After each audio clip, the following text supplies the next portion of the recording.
got 5 o'clock on the dot. All right, work sessions are an opportunity for board members to discuss issues informally with staff and invited guests.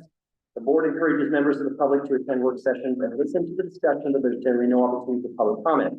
Members of the public wishing to address the board are welcome to do so during the board's regularly scheduled meetings held twice monthly. And our first item is the agenda review.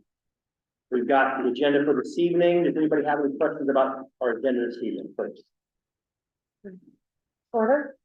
Okay. So the FEMA buyout meeting that I keep hearing about at the end of the month, who is sponsoring that and where? So that is something that the city of Warrenton has been putting together. So this is an informational meeting that they want to have. I think it's at the high school, and they've invited me and I think, you know, to attend as well. I think it's Q&A, answering questions. So, Yeah. Yeah. could be somehow, There's also a Colpack meeting, I think tomorrow, that's gonna Yeah. be talking about the. Yeah, FEMA yeah, we've buyout been spending a lot of time at the full fact and he's talking about FEMA buyout as well. And then there's the third meeting, which I just talked with Sarah Adster about on the 22nd at 3 o'clock. It's a Zoom meeting. Now that's the coalition meeting. Sorry, the coalition Yeah. meeting, but it's a Zoom meeting. Yeah, Is what Yeah, I'm saying. virtual meeting, which is good to have that. We need to have some direction and see where everybody's head's at. Are you ready to let me talk? Just a sec, hang on a second here. I'm not done yet. What I talked to her about was having Commissioner Chang and Commissioner Brady participate in it, so that they get to be in there too. So that we've got our visiting commissioners from Wasco and Deschutes County. I just want to get that in because it'll fall out of my brain and I'll forget it. Okay, Okay, thank you. okay, great. Could we be sent from those dates? I mean, Yeah, sure, we can definitely share those. Again, the one on the 28th is a city of Warrenton. And that was an invite for both myself and for Gail to attend. The one on the 22nd is the coalition, so that's the Coalition for Floodplain Protection. so that's the group. That's the group. That's the group, multi-county and Cities. city. So, And others. yeah, so could we be sent that information? Yeah, I don't have it, but we will find it, so, yeah. Yeah, we could send it out. Like being at the batting cages, Yeah. right? You know, and they're just coming fast Sure. and, yeah. Yeah, I was Batting cages? And then, yes, the Colpack meeting tomorrow, we'll be discussing the FEMA buyout as well. So many opportunities to talk all of Is this. anybody from here, are you going to? I am. I will be there tomorrow. Anything else that we want to talk about? How about anything this evening? Done with this evening? Chair, if I might, just want to let the board know there is an executive session tonight, so it could be that if we have time, we might need to reconvene after the regular board meeting if there's any Okay, issues that haven't been resolved. So, okay. Yeah, we've got a pretty full work session up until like we're doing it.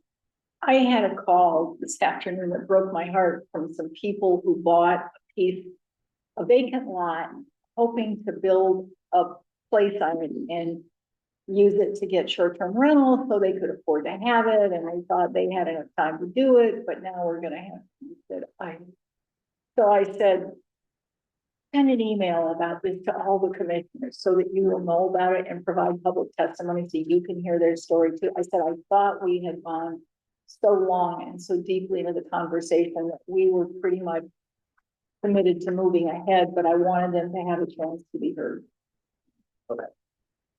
So, yeah, this is on the STR issue, Commissioner. Yeah. Okay. I just want to make sure it wasn't a buyout issue. Yeah. So, No, sorry, just think. yeah, we have had the FCRs and nauseam, so we've talked a lot about that, and I think we've provided direction, and anybody can participate in public, so you're certainly welcome to come at any time. Anything else? Okay, let's move on to the rolling agenda. Do we have anything on the rolling agenda this evening that we want to discuss? We're going all the way into January. The work sessions in November and December look pretty light. So maybe we might end up canceling those if there isn't for Well, example. certainly the two in the December don't have anything Yeah, so maybe just on the two. them yet. two I in mean, December. You never know.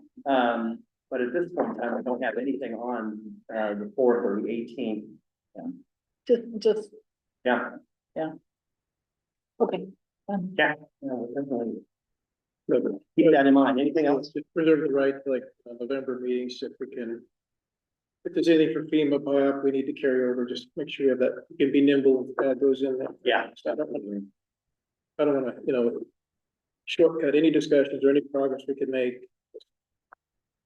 And we will keep all those dates available for anything that comes up. And then if we don't have anything to Commissioner Thompson's point, then we can. Because I know Commissioner Toyoko wants to come to every meeting, right, for as long as possible. I'm just kidding, just Get kidding. it till the end. Just kidding, I know, I see you, that's great. Too bad you didn't. All right, anything else on the rolling agenda? We can move on to our next item, which is the joint fair board and county commission meeting. We have, well, first of all, I introduce Chair Bellingham from the fair board. Welcome. Thanks for being here this evening. Good to be here. Do you have any other members of the fair board here? Yeah. Oh. It's Lighthizer here. Sorry. I am right next to me. Well, thank you for being here. All right, so, yeah. So during the fair board meeting, we're gonna have some interviews of potential fair board applicants. So we did set aside 30 minutes for this.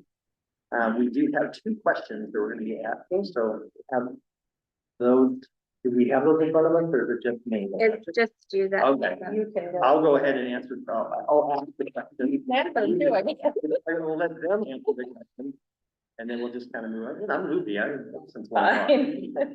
All right, So if I may, Chair, I just want to share really quick, the fair manager, Kyle Sharpstein, and I contacted each of the 6 applicants, just so that way we can kind of go over with them what the roles and responsibilities of the fair board members are, as well as kind of what the time commitments are, so that way they have a good understanding stepping into this role. So just to really quickly let you all know, some of the things we touched on were the MOU between the county and the fair board, that the fairground staff are county employees, that the fair board are responsible for following all county policies and procedures, including procurement rules and any bargained contracts, because they have union employees, and that they should allow the fair staff to do this as well. The fair board is responsible for following all public meeting laws, including rules around quorums and serial communications. And then also the time commitments, even though it's only technically 1 meeting a month, there's still a significant time commitment that they volunteer their time for, which includes responding to regular emails, having special meetings such as this, and then being present at the fair, and given that the fair is the main fair board activity, making sure that they're present for assisting with all of that planning as well. And then we also just shared that the fair receives no general fund support, that it does operate via a voted on tax levy, as well as facility rentals, because essentially the fairgrounds is like a business, and so the rentals are what help pay for ongoing operations and maintenance. So they have all been briefed on all of that. They're all still excited for the role. I know that you do have 4 of the 6 applicants here in person. I don't know if there's somebody else online, but we did have one. We sent out the email that unfortunately he has to work, but he's still very interested in applying. So I will go ahead and turn it over to you, and you can call up the applicants and they can each come up here when it's their turn. okay, sounds good.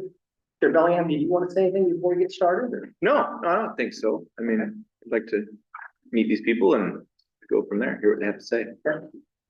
Well, as we kind of were going into this, from, you read all the applications, and it's unique that all 6 people who applied Yeah. have something different to offer the fair board, whether it's technology or event experience. There's certain things that every individual. So I guess in addition to our questions on our reviews, I'd like to know what the fair board says. We need this. Yeah. To make our board complete, or we need this, these components. Like I said, to get some talented people here, really need to know what the fair needs, fit the puzzle pieces together to make it, to help out your board especially. Agree. Point of clarification. We're not making a decision today, it's listening. Interview today, and then, I think we really want the fair board to kind of provide their direction on this. Yeah. Do you, anything to say before we get started? Okay. So we got 2 questions for each of the candidates. And I can go ahead and get started. Elizabeth Bigda. I don't see her in the room. Joining us online. Maybe try again at the end. Okay. Do that. Elise Bigelow. Hi. Yeah, go right ahead. Hello. You're right in front Go of ahead. All right, welcome. Thanks for being here. Okay, I'll go ahead and get started. You're first up here. Why are you interested in serving on the fair board? What is your understanding of the role of the fair board? Any financial conflicts of interest or ethical requirements of the position? I'm interested in being a part of the fair board, just because I've been here, born and raised. I've always enjoyed the fair, and I would like to see more happen at the actual fairgrounds, being utilized in a bigger way. What was the second question? So, your understanding of the role of the fair board? Oh, I do understand it's once a month, as well as commitments. I would have imagined fair board members are always present in all the activities, helping out in any way, whether that be helping out in the restrooms or just being present, making sure that we're there for Scan Fest and the rodeo coming up or the actual fair itself, whatever that might be. I am not shy from Birdie Bird. Yeah. And then any financial conflicts of interest or ethical requirements? That I know of, I don't, my husband is not employed by the county or any family members, so I don't believe so.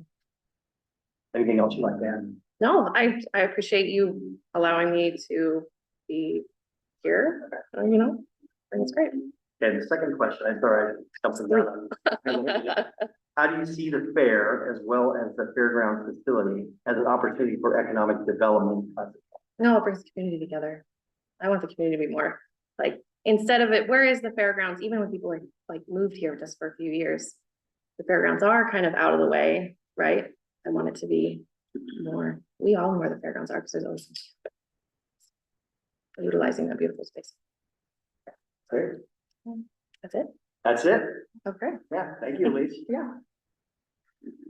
Going for quick and painless. All right, nice.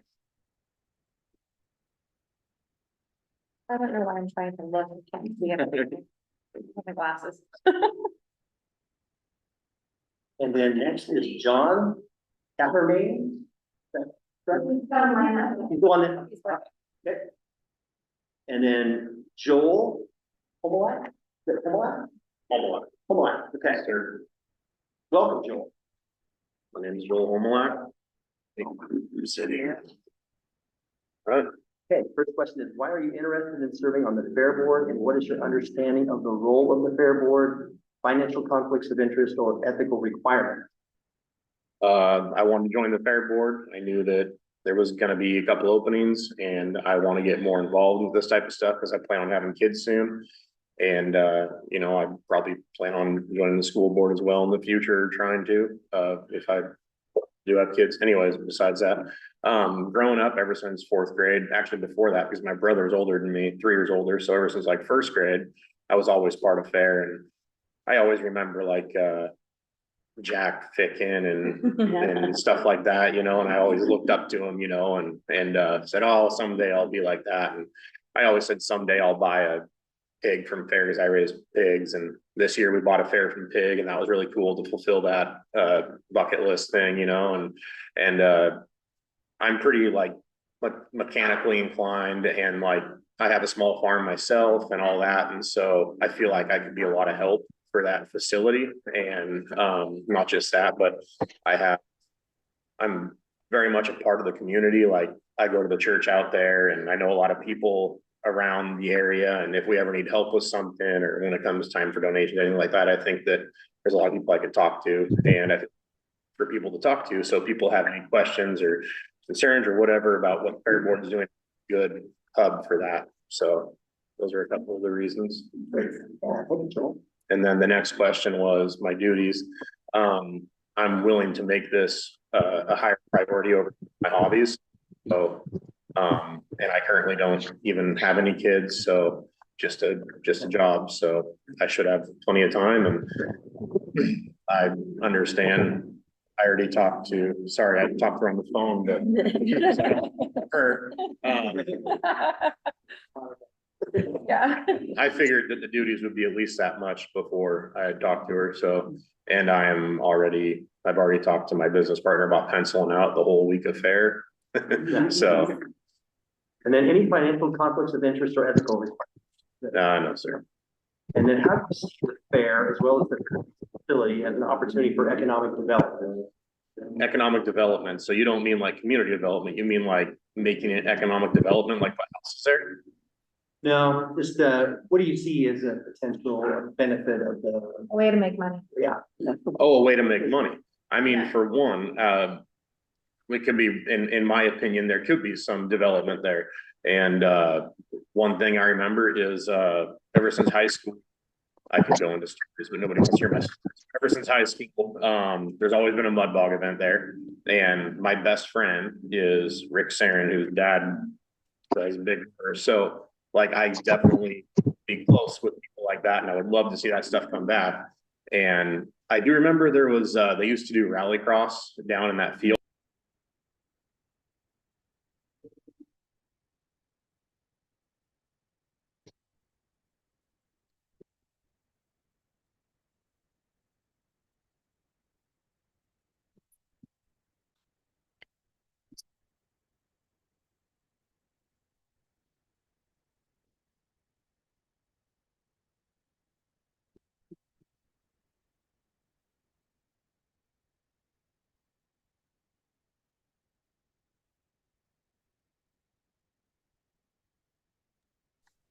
the next is Mary Jo Gregoire.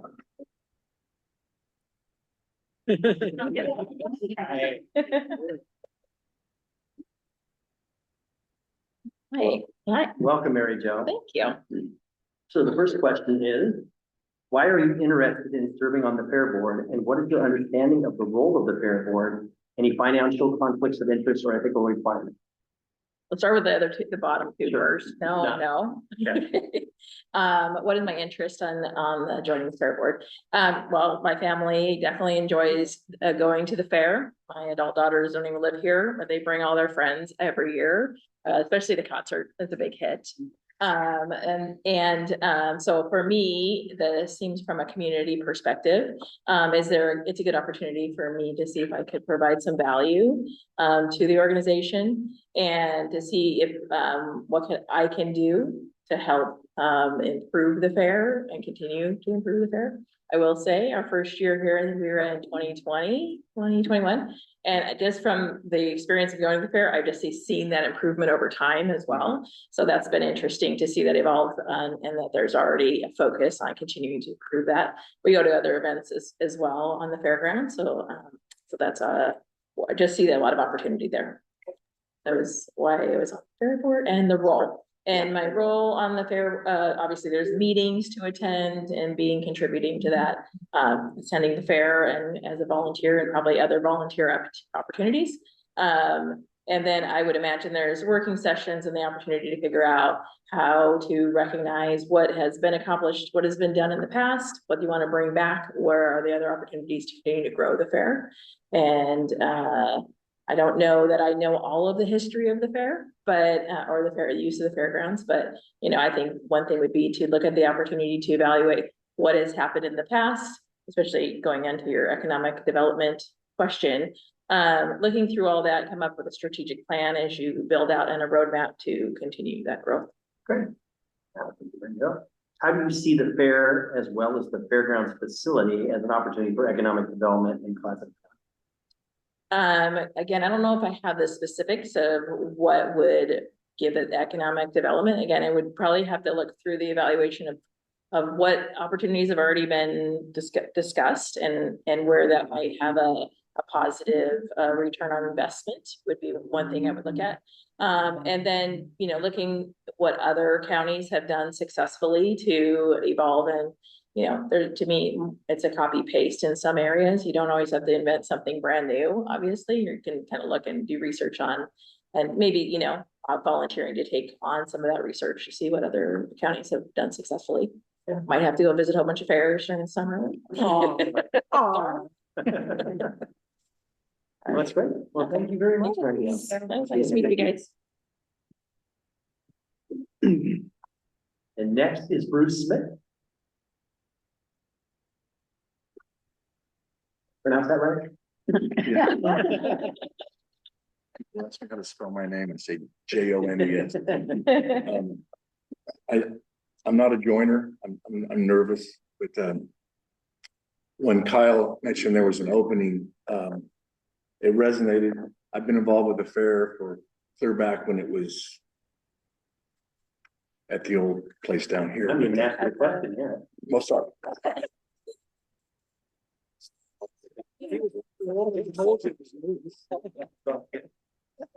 Well, you're getting at it, but why are you interested in serving on the fair board, and what is your understanding of the role of the fair board? I'm interested because I've been involved as a contractor with sound systems and PA systems and stuff, and not just with the fair, but the fairgrounds. Highly involved with the Scam Festival, the Crab and Seafood, and somewhere along the line, I just fell in love with the people. So and I've watched the fair through multiple managers, and I just think there's just a sense of hope right now, and I just sense it. I that's all, and I love the fair. I just do. And it's been hard for me to watch it since the pandemic as it tries to recover. Yeah. But we're not alone. I've been involved with Tillamook County Fair, Waukegan County Fair. I do work with a lot of festivals. I've been involved with Washington and Oregon State Fairs and Festivals Associations. I haven't been since 2020. But I have some idea how that all works. I'm very happy to see the fair bring musical acts in that wonderful natural amphitheater. I've stared at that for years and went, why? And we don't. So, what was the rest of the question? No, you understand the role of the fair board. I think. Yeah. And then any financial conflicts of interest or ethical requirements? There are two that I've already addressed with Kyle. My wife runs a janitor supply business. She is a past provider of the fair for janitor supplies, paper goods, etc. She was unceremoniously booted out for a certain manager in years past. We lost our investment that we gave the fair, all the fixtures and stuff. It kind of hurt. So in a perfect world, if her business, and speaking of my wife's business, it's not mine, could save the fair and the county money, she'd love to be a part of it. I would leave the building if that was something. And also, I have an interest in sound and lights. That's what I do for a living. I play music, I tour, and I set up portable sound and light systems. I don't know that my company's big enough to handle the fair. We don't do staging, for example. We do lighting and sound. So should that ever come up, I would just not attend that meeting. But I haven't been asked to either, and it's fine as far as I know. I've performed there the last 3 or 4 years, and the sound and lights are fine.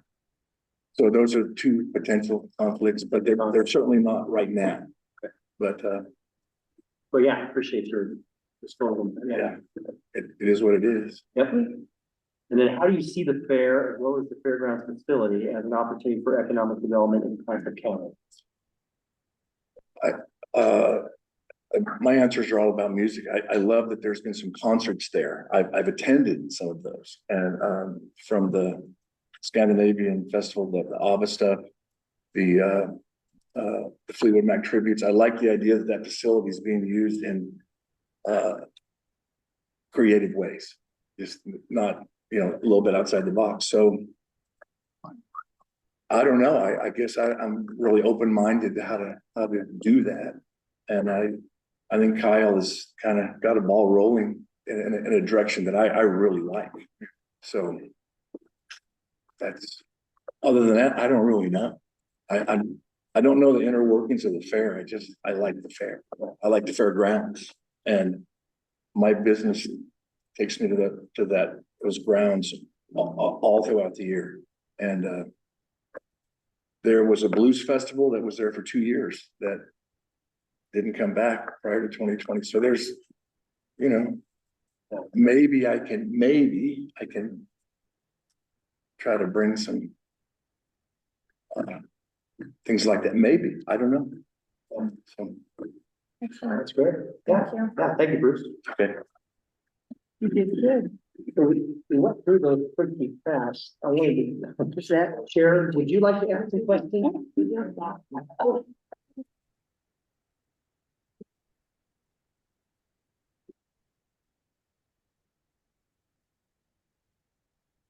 You don't want.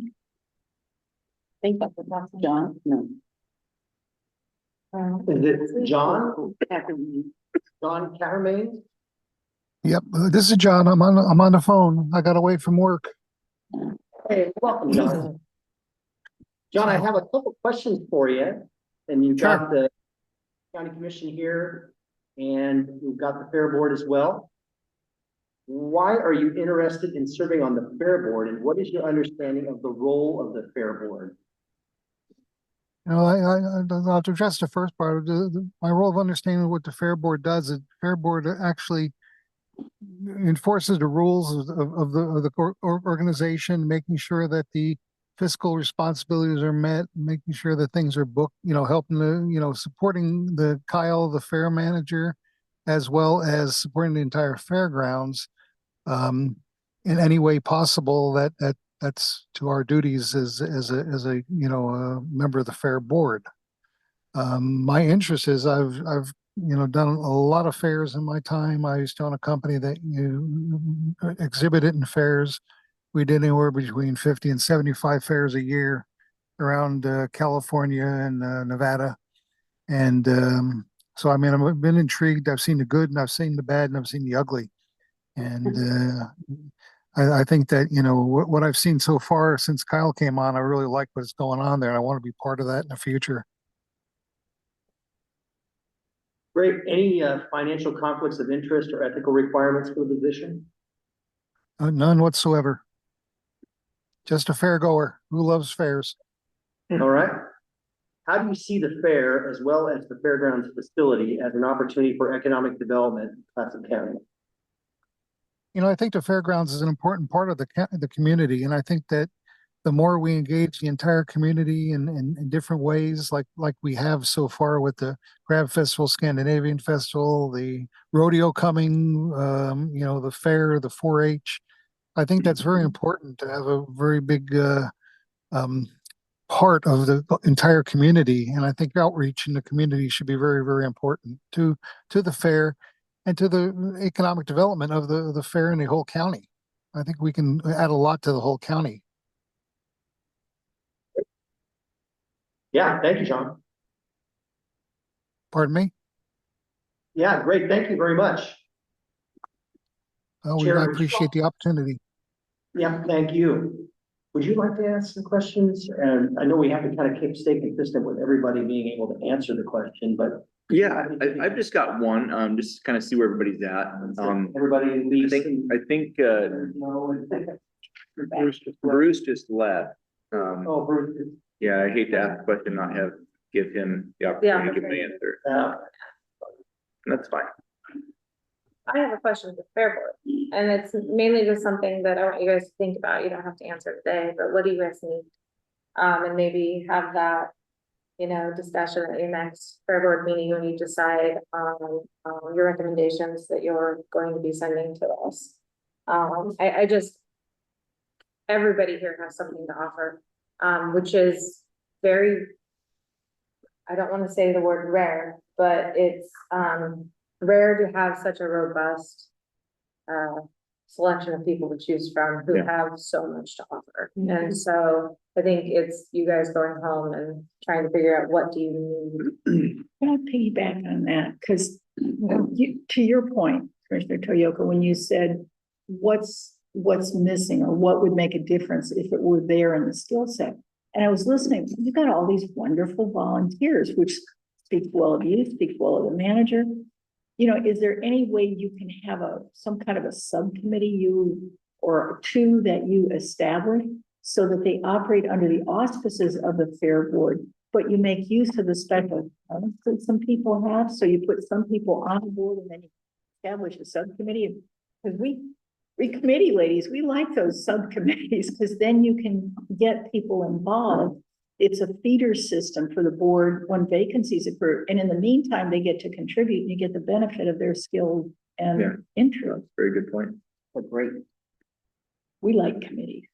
I just love county. Everywhere I have lived all over the country. I always go to the county fair and I usually go to the state fair. And I just think some of the comments that sounded very hopeful to me. They were all people who understood that they were joining a rising organization. And I think that's very exciting. I think we put a lot of effort in this board in the last couple of years to hire the right people to be totally restructured the way that their board, with the way the whole facility works. And so I think that there's a lot of positive energy I saw in virtually everybody. Yeah. Which I think is pretty wonderful. You know, we have a lot of county committees and we often hunger for people to volunteer at all. And I was so impressed in reading through these. Yeah. I just thought, whoa. And I love the idea of maybe having a stepping stone and having some special committees that people work on or something. Use them all. Yeah, all these.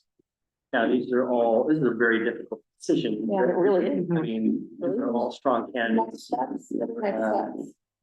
And again, I've known forever and really appreciated hearing Mary Jo and Joel and John, and then of course Bruce I've seen out there for years, out at the Seafood Festival and all the other events. So everybody here has a real passion for the Fair Board and for doing, the best, bringing what they can to make it, best it can be. So it's cool. Next steps to see how we can get this done for you guys as fast as possible so that we have a full board. Do we know what the next steps are? Well, Here's. Yeah. So based on your conversations, I think that the Fair Board has a lot to consider. And so if they can go back at their next board meeting and have a discussion and then bring forward their recommendations to you. Your next meeting is the first Tuesday in November? Yes. Yeah. And so then that would mean that we would try to have something on that it wouldn't make the November 13th. It would have to be the December meeting. Yeah. Is there a way to make? We could put, you could either have a special meeting or we could also just put the agenda item together and just be ready for it on November 13th. So that would be great. It's required that we approve, Yeah, your board We have appoints to it, approve. yeah. so it has to be a formal. We can put a place. No, we've always approved. Yeah. It could go, if you do it the first. Tuesday, The first Tuesday of then November. we'll come back on the 13th. Yeah. And the board can. Okay. Yeah. Mainly. perfect. That would be great. That'd be great. After that gets done. Yeah. Let's go. Yeah, Well, John. I'm outgoing commissioner, so I can say what I want, right? No, as we, as we consider, the new fair board members and the structure of the fair board, and how we're going to move forward in the future, we were talking about economic opportunity. And I'm old enough that I remember the fairgrounds being right here in town. And at the time, it was kind of like the community gathering spot. There were so many activities year round, loggers festivals, fishermen had events. I mean, every community had events there and then everybody joined in. And I see, you guys are working towards getting us back there. So like, implore you, as you're looking at building your fair board again, look to that future and not just in economic opportunities, but how we get our community back to what we used to be, to where that was like the hub. Yeah. That was a symbol of, our county was that fair, because everything happened, whether you're a logger, forester, fisherman, Yeah. it didn't matter. You had something going on and everybody everybody. participated. So that, just kind of keep that in mind as we're building this board back, and how do we take it to the next step to get us back? And Kyle and Christian have worked very hard, and Kelly too, worked very, very hard out there to make sure that we're on track to get to where you're talking about, and they've restructured the entire way we do things out there. There's no more pencil and pen, and of course, there's probably a little bit of that, but everything's electronic, so they're not handling things 15 million times and trying to streamline things, and Kyle's setting up SOPs for things, and it's a ton of work that those guys are doing, and it's gonna take, like you guys said, there's a lot of really good skills that all these people have, that will be very useful, so. Well, we really appreciate all you've done. This has been, with extent, most people in the community just see the fair. I know that we've had our fundraiser events out there, and it's been so good to work with the team and been successful.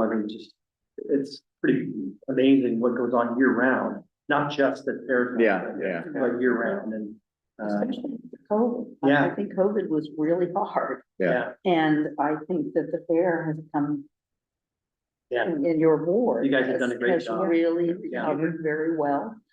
I heard some great, positive things from these folks. It was, some of the things that to me, I don't remember who it was, who mentioned the music and, that great amphitheater. And yes, we have all those, we've got a lot going for us in the fairgrounds. And so onward, upward, let's go get them.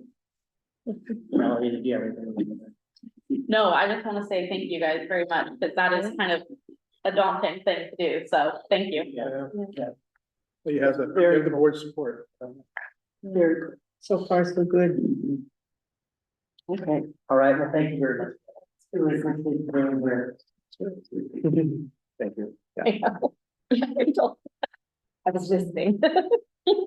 And then it'll come back to the fair board, Yes. come back to us on November 3rd. Yes. Yeah. So hopefully we will make it a quick. Have a good night. Thank you for coming Thanks, guys. forward. Thank you. Everyone knows it. Nobody knows who you are. You can, like.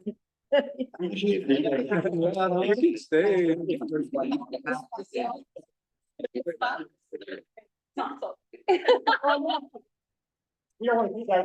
No. Goodness.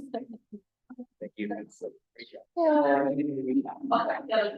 I'll make you come over here. It's good to see you. Really nice. This is I want to say a watershed moment. It's good. It is really good. Okay, we got 2 items here. We want to get them done before the regular meeting. So first is council forest. 10 minutes. Because of this. Okay?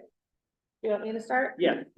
So Commissioner Thompson and I have been talking back and forth about the potential of joining the council force press office as vice chair potentially if the council was I don't know, amenable to that, if that's the word.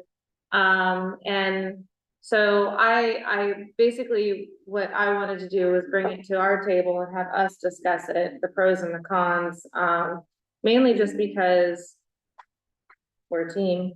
And would it be a good strategy for us or not?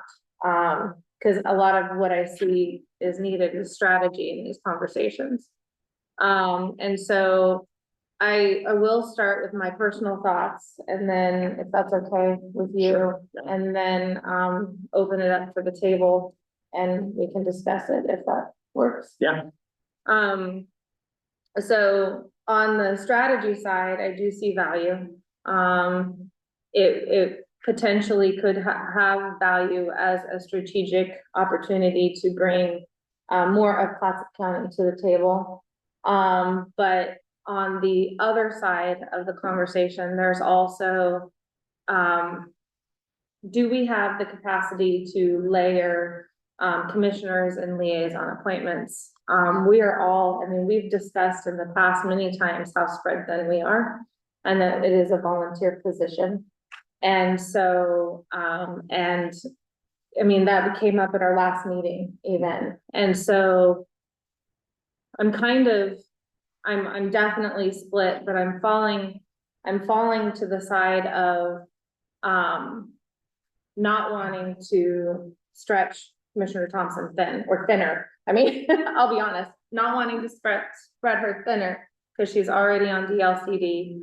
She's already on AOC. She's vice chairs here and vice chairs there and chairs here and chairs there. And as much as I see value in the potential, we're already, I think, doing a good job of showing up when needed. Your voice was heard during the board meeting. Your voice was heard during the board meeting. So that's kind of where I'm sitting. Does anybody else have? Can I Yes. just say, here's why I offered the structure of the Council of Forest Trust Lands. Clatsop County's got a seat, period. We got a seat. But the chair and the vice chair don't have a vote, but they have a voice. So the idea is, how do we get two Clatsop County voices at the table? Because it's always better to have two of us at the table. Anybody else who wants to step up, you're more than welcome. I stepped away from some so that I would have some room, because I know the work you've been doing and how exhausting it is. It will not break my heart, but before y'all came on, I ran for chair of the Council of Forest Trust Lands. It actually got enough votes that they had to count them. I didn't win, but I had enough votes that they, so we've been credible in that arena for a while. Yeah. And I talked with Commissioner Starr, who's the vice chair, and willing to support us.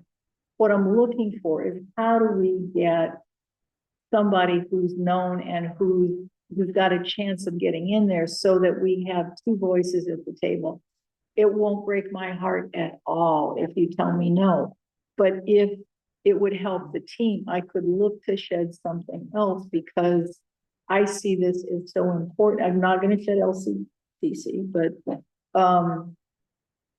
and I did tell the incoming president I'd be co-chair of governance and revenue. That's away from Colpack and the Act, and that's a big load that's off. I stepped away from CAT, that's a big load that's off. So I have a little wiggle room, but whatever you all want, I'm happy. I want us to have the best chance possible to come through. That's what I want. I appreciate that. I do appreciate you on DLCD and AOC. You do a fantastic job of DLCD. Whenever there is an opportunity for us to weigh in, she lets us know, we're there. I feel really confident with the way that it's existing right now with your role on CFTLC, what you're doing so much. You've got so much on your plate. I just don't think that you need another thing. One nostril above the wave is the phrase. Yeah. That's just my feeling. I like what you. I'm not worried about our incoming, change up. But with the change up is going to change liaison positions, and I don't know. I'm just, the time and place is important, I think, in changes, and I don't know. Well, I have a basic question. I always assumed that the membership on FitBack work was in ORS or something. I mean, are you just proposing that we're saying, well, we want another seat at the table? I mean, I didn't think that was possible. So so how CFTLC is structured is that, every county representation has a position on as a voting position. Our And- chair and vice chair does not have to be a voting position, so they can have a second commissioner on CFTLC as a voting member. And so like Tillamook has two commissioners on, one is non-voting and one is voting. Coos has two, well, yes, two on, but one never shows. But he shows up to vote. And so it's how it's structured. And I mean, the chair or vice chair could end up being a voting member. And that there's no reason why chair or vice chair can't be a voting member, but counties choose sometimes to kind of stretch the potential of the position. So is there ever a case when a county can get two votes? No, there's never a We have case a for vote. two votes, it's only one vote, This is our vote on it. yeah. Two voices is possible. Only one vote is possible. Yeah, okay, that's what I didn't understand how complicated that was. I have said, no surprise to anybody, that I believe that our seat, is a conflict of interest. And, I think it's inappropriate for someone who is married to be our, so I have to express that again. I have also been very disappointed that we as a board have not done a lot of discussing. I mean, I've been going back through the last 4 years and there have been very few times when during work sessions or our commission meetings that we have actually talked about issues on this committee. Which, you talk about. All of them. I think we talk a lot about issues and we have work sessions all the time. I take issue I with have you just saying gone, we're not respecting. you know something, I just had the unique pleasure of being in bed for about 6 weeks. And I have been listening to meetings. Please fight for me. Please find them. Fine, no, go on. What do you asking me? I'm asking, you just said, oh, we talk about them all the time. We have never taken a vote on anything. We've never talked about positions on things. Maybe somebody was talking to you, but in places that I have been, no one has ever asked me for my opinion.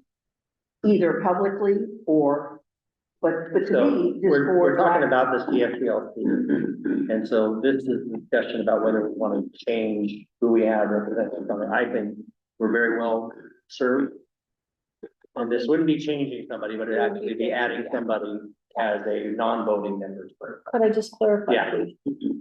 So what happens is at the, early in the morning meeting, 7 or 7:30, at the Association of Oregon Counties during that business week of the annual meeting, there is, the selection of the representatives for the various seats, but there's also the election of the chair and the vice chair of the Council of Forest Trust Lands.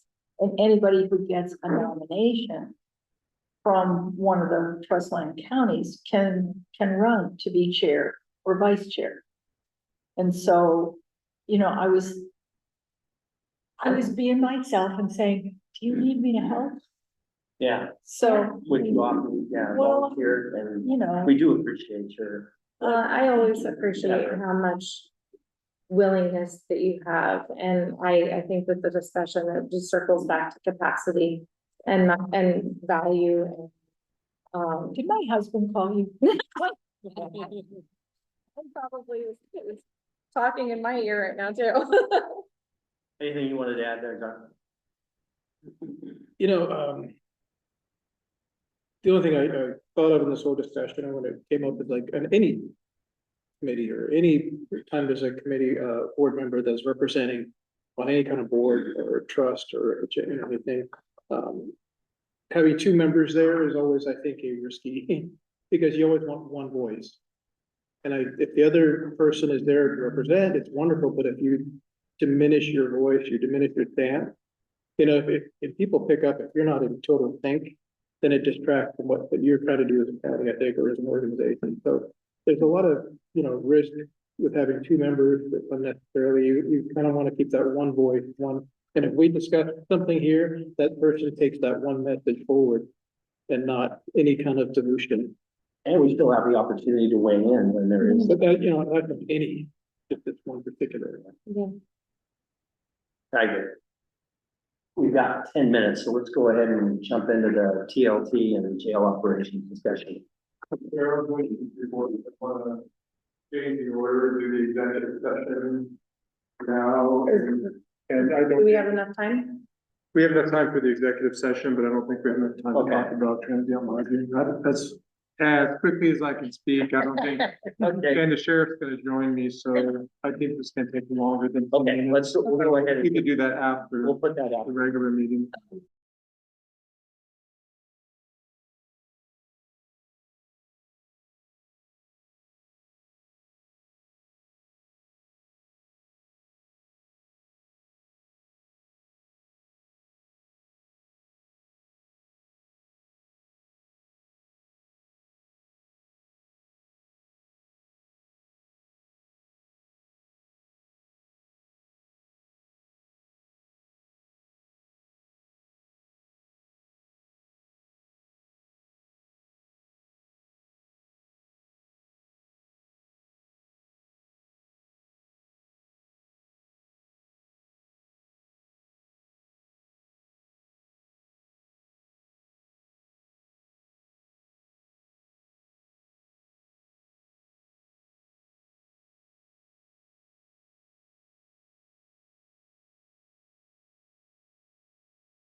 We're blowing up just very far.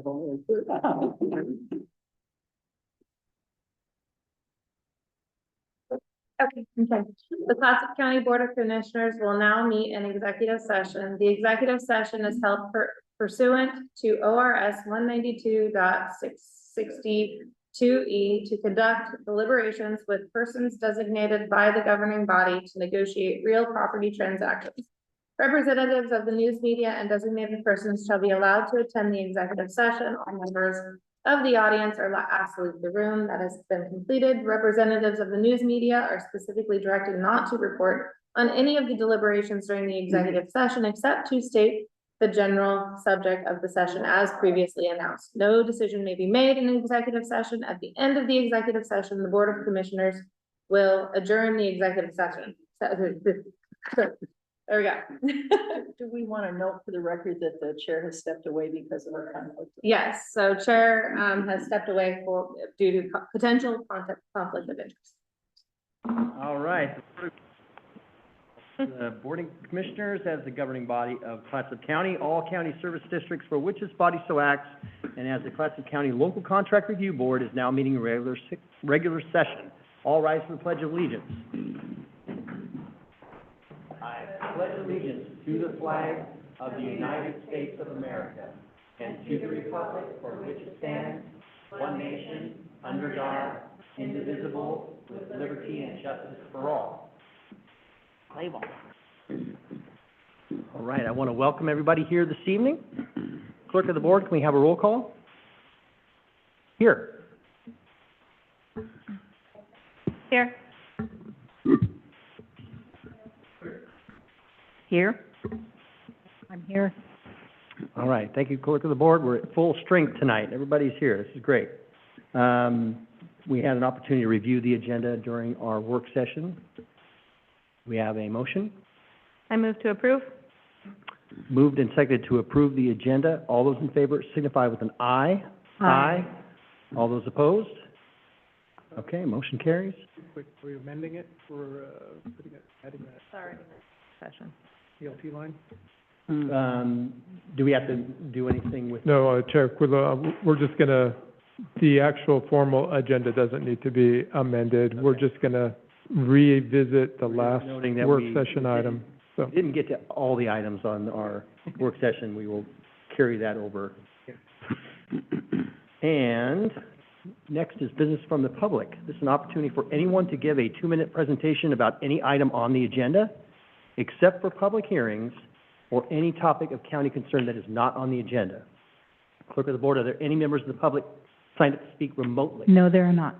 Are there any members of the public signed up to speak in person? No, there are not.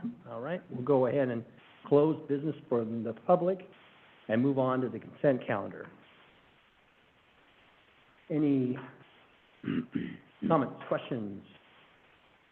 I move approval of the consent calendar. Okay, Second. moved and seconded to approve the consent calendar. All those in favor signify with an aye. Aye. All those opposed? Okay, motion carries. We'll start with commissioner reports and Commissioner Toyoka. I had a whole bundle of things, but, mainly I'll just narrow it down so I stay in the space of time just to housing. Just talk about the housing, task force. Good things are happening. I believe, we're talking more about public-private partnerships, exploring more of those avenues, not just taxpayer-funded projects, but public-private, where there's economic value for the counties, for the cities, as well as private industry. So it's a good marriage and then in perpetuity, it keeps it off the taxpayers' backs. They don't have to continually fund these projects. So, spreading that risk is wonderful, and I think that going down that avenue for housing is great. And we can get matching funds from not only federal, but, even some county has some funds for infrastructure, because that's the number one lagging item within, growing our housing inventory in this county is infrastructure. If you're looking at, water, sewer, on to roads, everything that, you can build a house, but how do you, power it? How do you get water to it? So those are the things that the challenge is, but I think with these public-private partnerships, there's another avenue of getting those funds to improve public utilities for the better of all. So that, in a nutshell, that's really what's happening, and I think it's a positive road. We're not ignoring these other segments by any means whatsoever, but I think there's been lack of focus on that one, that missing middle we always talk about, and this is a wonderful avenue to get there. I agree. Great. Yeah, thank you, Commissioner Toyoka. Commissioner Webb? I apologize for my absence. I went east to babysit for my grandchildren and wound up catching pneumonia and wound up in the hospital there and in the hospital here. So but I'm back. We're glad to have you back. It's wonderful to be here, but I am going through every meeting that I miss and have long list of comments that I'm bouncing off the county, lots of questions of background stuff and lots to catch up on. And I will be going, I passed on the Oregon Coast Visitors Association conference, which is going on right now in Florence, but I passed on that. And, but I will be going to the WorkSource conference in about 2 or 3 weeks in Bend. So I will try to, as I always do, kind of get online and plug into meetings here. But, and thank you for, this community is so embracing and so unbelievable. I had people who brought me groceries who didn't even ask me what they thought I needed. I had people who brought me big pots of soup. I had people who walked my dog for me. I mean, it's just pretty much. So I'll catch up soon. That's right. I'm so glad you're feeling better, and it's good to have you. Commissioner May? Just a couple things over the last couple weeks. I had another small table meeting, this time not with the governor's office, but with the county side of the small table group. We were discussing the legislative session and how to move forward with our very limited situation that we have, forecasting forward. option 3, removing, schools from the equation, does not look like it is going to be a possible legislation, mainly just because we've been fully informed by many players after, our AOC representative tried to shop some ideas. We were solidly told abundantly no. And so there is no support for that. And so now we are back to the drawing board because we've established that options 1 and 2 are not viable options on how to move into legislative session, creatively, with maybe an option 4, or maybe it's informational, maybe it's an informational bill. Right now we have 3 bill placeholders, but no meat to be applied within those bill placeholders. And so we are trying to get creative, and I mean, if anybody has amazing ideas, feel free to share them with Brandon. He is shouldering a little bit of that burden of trying to craft something. He's been working closely with the Department of Forestry in effort to craft something feasible for all sides, all players of the conversation. And I will again reiterate, I feel like that the governor's office could do some work here in helping us move forward, either by applying her muscles to fix the equalization fund or create something for our small schools that are heavily impacted, because there is no narrative, like, we can't market a narrative of defunding schools, absolutely not. Like, I can't get on board, that is just wrong. Our children matter so much more, and so there just needs to be some heavy lifting. We may need more time. I have no predictions of what direction this is gonna go. I do know that if legislation is written, it will be shopped among the commissioners, and we will know what that legislation is and have the opportunity to say yes or no. So that is one thing that we have been, reassured of, is that there's nothing that's going to be out there in black and white unless we have approval of it. We are looking at the statute again, and the verbiage within the statute to see if there's any creativity to be had in there. I have been very firm about not wanting to open the statute, without a purpose, because that can be very dangerous. Because you have to have the agreement of both the state and the counties in order to open statute, and then you have to have a solid plan to move forward. And I have been very firm on, we're not opening this, and we're not approving opening this unless we have a good winning plan moving forward. So that is, the small table group and CFTLC. Northwest Senior and Disability Services, I remarked that Tanya retired, and unfortunately I had a conflict of meetings on this Monday, so I was unable to attend the most recent meeting. And then just moving forward, the FEMA buyout, that has been what everybody has been asking me questions about.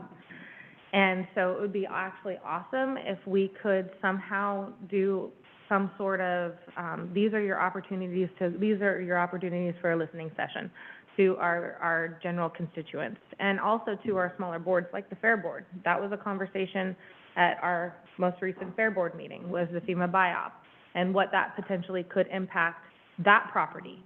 And so we have county lands and county properties and other boards serving who are going to be impacted by this FEMA buyout. And so the decisions that they make now are important for the future of that property. And so I know that Kyle's been working closely with the rest of our county staff to try to figure out, what do we need to do with these ideas, and so on and so forth, and that property down low, not our upper area, but the property down below.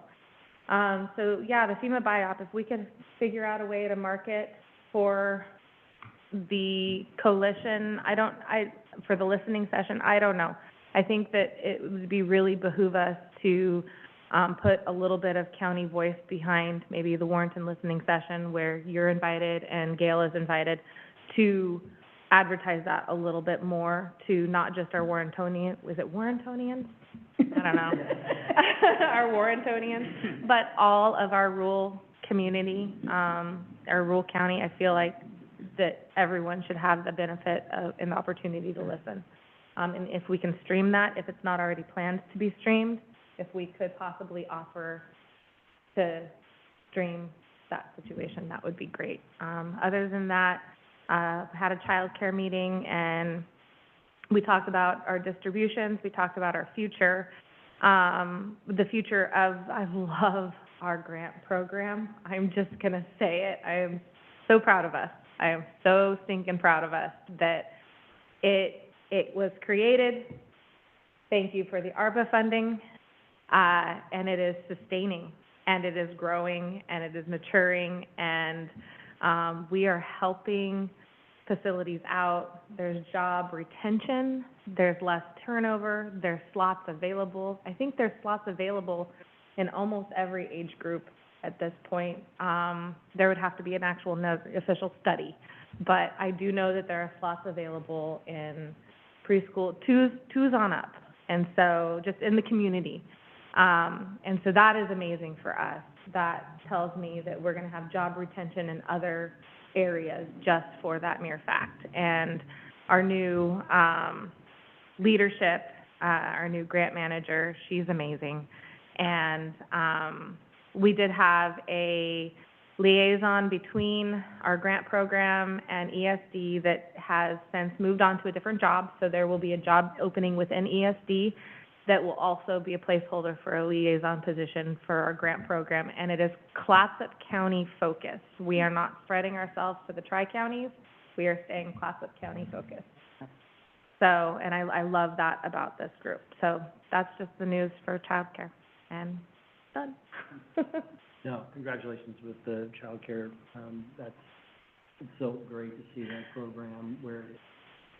Can I just say, I drew pictures in COVID of what I wanted this grant program to look at like, and it had emojis and it had like little people and pots of gold and arrows, and to see this come to fruition and actually in action, and like, it's cool. It's just so cool. So anyhow, thank you. No, and with regards to the FEMA buy-up, again, this is the city of Warrenton that's putting it together. I think they have moved the venue to the high school, so they're trying to figure out how they could stream it. I think they reached out to Gail for. We talked about it last I heard, yeah. Yeah. Maybe even a recording. Yeah. We wouldn't have to live stream, but record. That might be the option there. But anyway, I hope that we have more clarity by the 28th. Mm-hmm. You know, we're gonna have this coalition meeting. We're still waiting to hear from a response from FEMA after the governor and our federal delegation has contacted them. And so I would love to have more answers when we go into a meeting on the 28th. So yeah, hopefully that'll happen. And as far as HCP, obviously, we would like to see some urgency from the governor's office and include this in the governor's recommended budget. This should be, schools and counties have the urgency. Yep. And we'd like to see it from the other side as well. And there are a number of bills that we'll probably be discussing the HCP. I've been contacted by a number of legislators. So I foresee that there will be a pile of informational and active bills trying to solve our concerns. Yeah. So. Thank you, Commissioner Bain. Commissioner Thompson.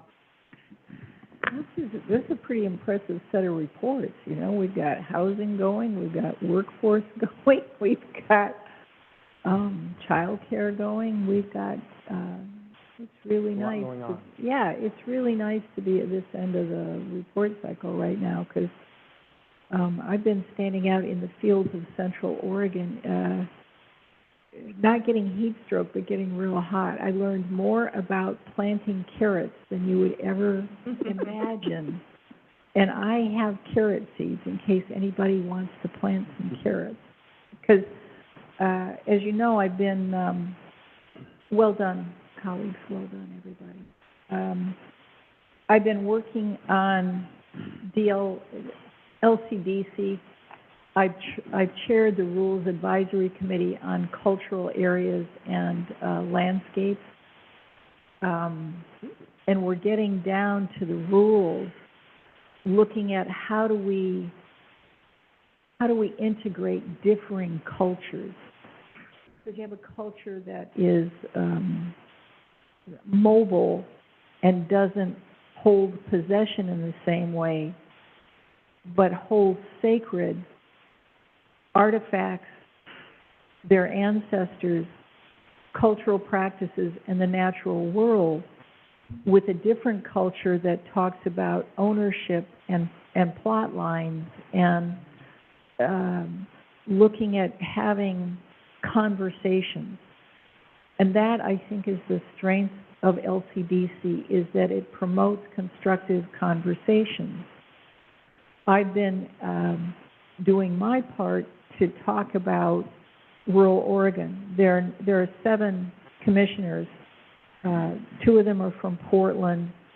One is from Eugene. One is from a farm in Yamhill County, but is pretty is good friends with Senator Wyden. So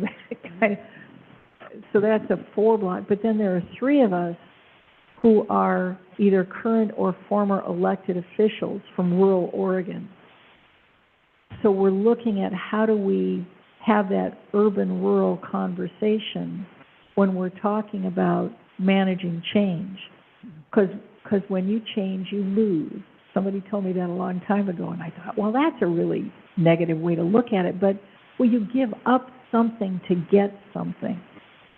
But if you listen to my neighbor's comments about our proposed land use changes, community development director, I mean, people have concerns about the impact and what they will be losing. So we always have to listen to each other with both logic and law, but on the other hand with compassion and respect and some affection. So it's the balancing of those that we're looking. And when we talk about restorative social justice, especially focused on race, I say, well, who qualifies? How far back do we go in terms of time? And how do we look at balancing? All of this is being developed, but we are committed to having, I would say, thoughtful evolution to manage change. And in service of that, I got to go back up to Freris Lumber and looked on the way up the Santiam Canyon and looked at the impact of the wildfires. So again, when we're looking at managing forests, 3 ways: silviculture, make it a parkland, or let it burn. And I don't see any other option but that. And so we have to look at the consequences and the impacts. When we look at solar energy siting, for example, I spent time with the Jefferson County Farm Bureau representatives. And if you want to, I mean, it's always a good day when you go out in the woods in a pickup truck with Dan Goody or somebody. It's also a good day to go out with the Jefferson County Farm Bureau folk and look at fields and look at rivers and look at the 2-million-year-old lava flow and the 200,000-year-old lava flow in the islands and the rivers, and how the Crooked River water comes up through the pipe and goes into the canal because the farmland in Jefferson County is superior to the farmland in Deschutes County, but Deschutes County has senior water rights. So here we are in Clatsop County, we got a bunch of water. We may have to look at having reservoirs to hold on to it so that we can use it. But what's going on in the rest of the state and the wildfires that are there, because there were wildfires burning while I was there. So these are big changes, and we've got to look at balancing. So what else do I want to say? Housing choices. I have holders of information about, I met a farmer today, and I've got Deschutes County's supportive housing and their housing development. Bend reminds me of Portland, except with more traffic circles, you know? But the housing costs are comparable. Listening to Jay Blake and Alyssa Gertler and the assistant county manager talk about how do we develop business. Oh my gosh. Getting played off. Yeah. I thought I had stopped that. I apologize. There's church calls too, right? So how do we balance those? How do we look at the changes in the natural world? How do we bridge the urban-rural divide? How do we bridge the wealth gap with social policies? We're making progress here. How do we be partners with everybody else? And to that end, I'm also, the 21st, 22nd, and 23rd, we've talked about this, bringing in commissioners from Wasco and Deschutes County, because we sat around the table at the Redmond fairgrounds, because the Redmond airport is where those emergency supplies are going to be deployed and those emergency personnel. I want those people knowing us and caring about what happens to us. I want us in their county, I want them in our county, so they're coming here. So we'll look at resilience and development and the environment, and we'll see how it all fits together. Thank you. Great. Yeah, thank you, Commissioner Thompson. Just quickly, I attended the NOAA meeting last week, and I think the main topics were the Owens Adair appeal that's going before the city council now. This is still to the grading permit, so that will be, I don't No, know. it was It was Monday already, night. was it Monday? Jeez, okay, well, And they let it go through. they let it go through. Okay, good to hear. And then they also are working with the Fort Point developers, and I think there's going to be a purchase, once that's built out, of almost 200 units. NOAA's going to purchase from the Fort Point development, yeah. So that were the two things that we discussed. I will be attending Colpack tomorrow, and we'll be talking a lot about the FEMA buyout. Northwest Act will follow that. And then it's mostly I've been focused on the project. I just got back from Indiana today, so we made a presentation to the Healthcare Design Conference, and we're getting national recognition for the resiliency features of this tsunami vertical evacuation and refuge structure. It's the first integrated with the hospital in the nation. Whoa. So we were able to, the engineer, the architect, and myself get to talk about that in front of this group, and it was pretty exciting. I'm just getting a lot of interest in it, and yeah, but I'm beat because I flew out of there by this morning at 7 in the morning, which was 4 o'clock. Yeah, but no, it was a really a great experience to be able to go and present this project, and excited as things are underway there with the groundbreaking and all, so it's cool. And I hope you all can attend. When is it? 21st. Of this month? Yeah. Okay. At 12:30. Okay, I don't think I have anything else, County Manager. Chuck Willis, members of the board, just a couple of meeting reminders. One is the Net Pen Pier ribbon cutting is Friday at 3, so hopefully we'll have a dry Friday at 3. And then the other is just a celebration of Amy Baker. As you know, she'll be joining the governor's office. And so that is Tuesday the 15th at the Red Building. So just want to celebrate her and the great collaboration that she's done for us. So. Thank you, County Manager. Do we have somebody teed up for position already, or? They're actually going to be here. Amy and Shira will be here next week, I believe. Okay. And yes, so I think Shira's been designated as the interim director. Okay. So. Awesome. Okay, we've got to our business agenda now. So that's the appointment of Property Value Appeals Board and members to the Appeals Board. And Tracy Kovenko, our county clerk, is here. Yes, good evening, Commissioners. Welcome. Thank you very much. The appointment of the Property Value Appeals Board is a replacement for BOPTA. That is the new name for BOPTA. So, in pursuant to ORS 309067, county governing bodies appoint 2 pools of individuals by October 15th of the year from which the county clerk selects members of the County Property Value Appeals Board, or PVAB. The one pool will consist of members of the county governing body, and one pool will comprise of non-office holding residents. Effective September 25th, 2023, House Bill 2237 changed the terms for members' appointment to PVAB from 1 year to 2 years. So last year, we had Greg Friedman and David Ozer. They were appointed as the non-office holding members, and their term will end on June 30th, 2025. Commissioner Toyooka will no longer be the county governing body holding member, as his term as commissioner ends December 31st, 2024. Sorry to see you go. Applause? No.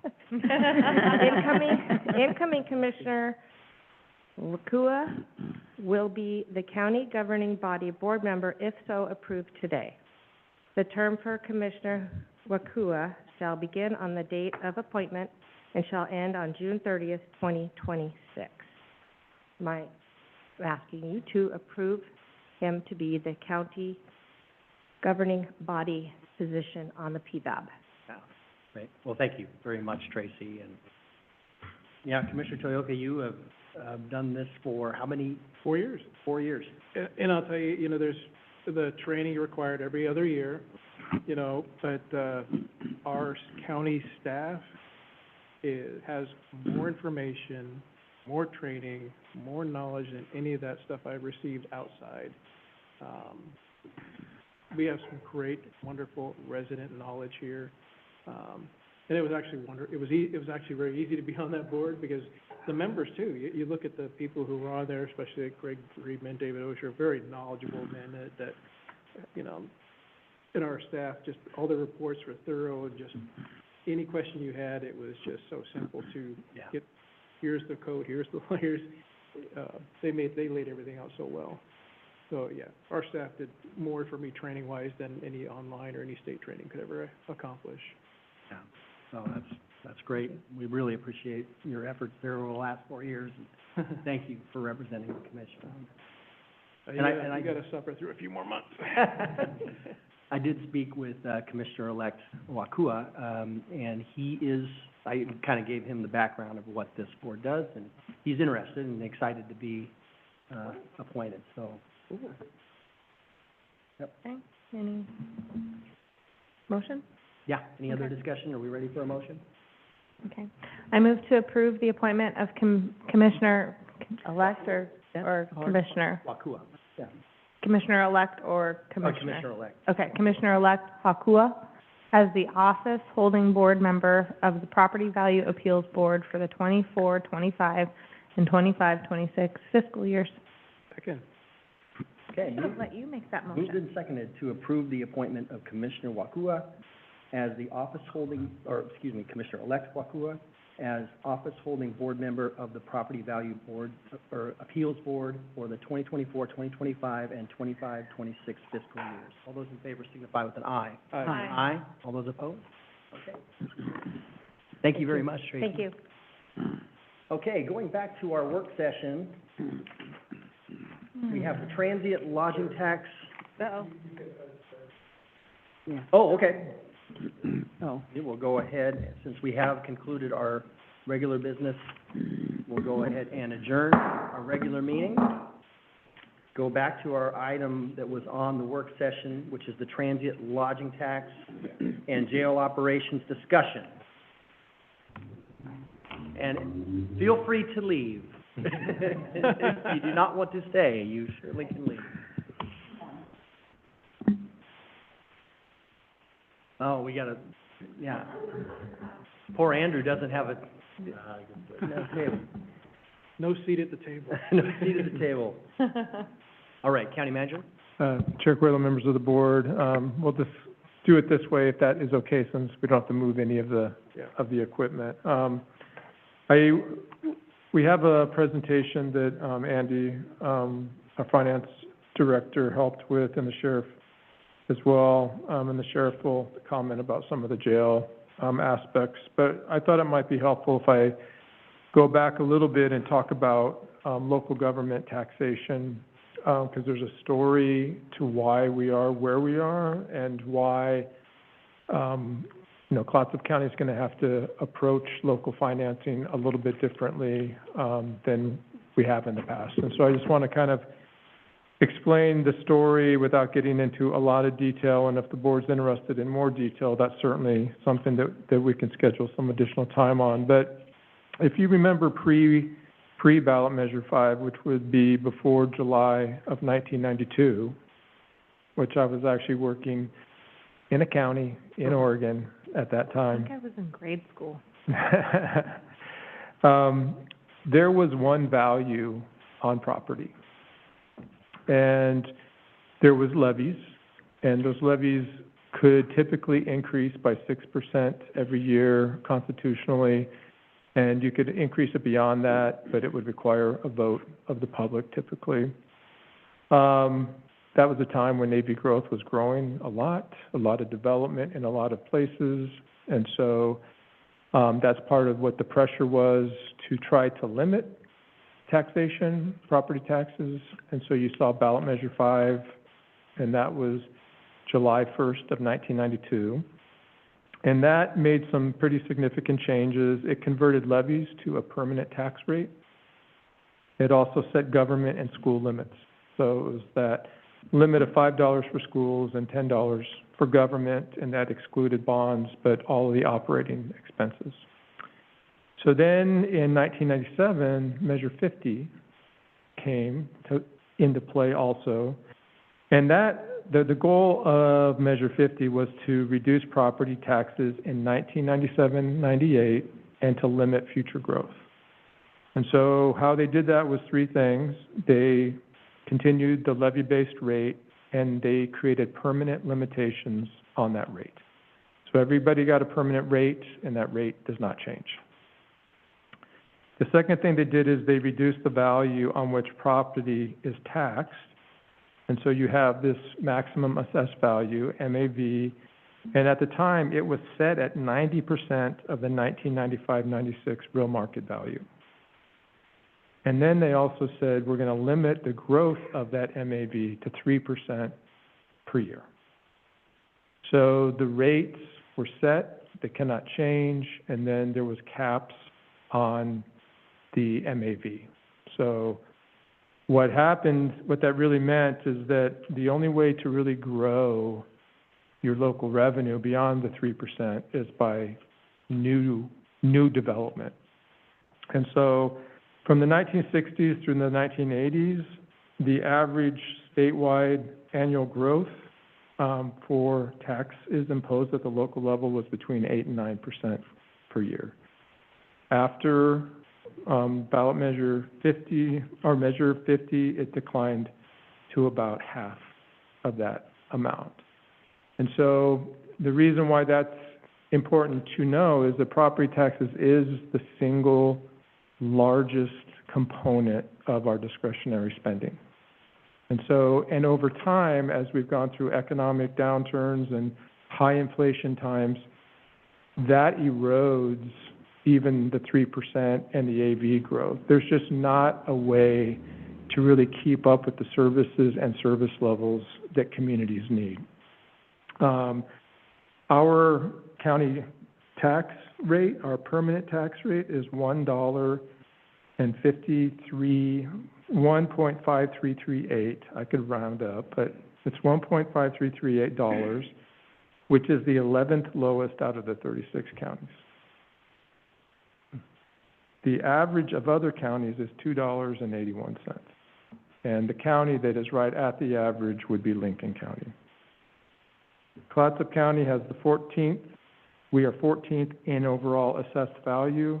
Our assessed value, though, doesn't grow as much, and the main reason is because we're mostly residential, and we don't have a lot of industrial lands. If you look at communities that have a lot of AV growth, it's because there's a lot of industrial lands and a lot of industrial development.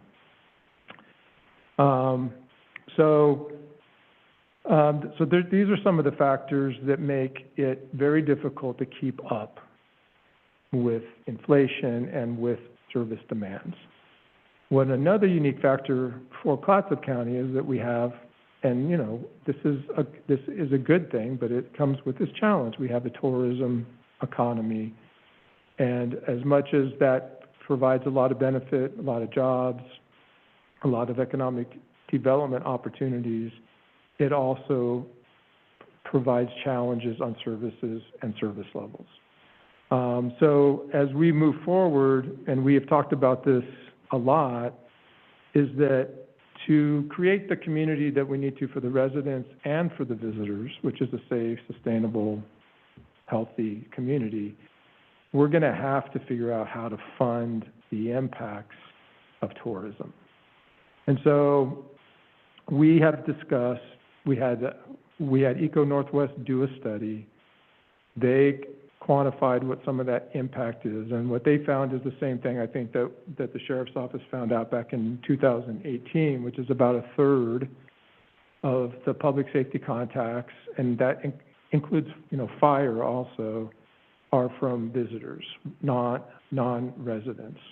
And over time, we see the constraints that are being placed on the county as we try to address serving these extra folks in our community. As we all know, during certain times of the peak tourism season, there's over 120,000, according to Eco Northwest.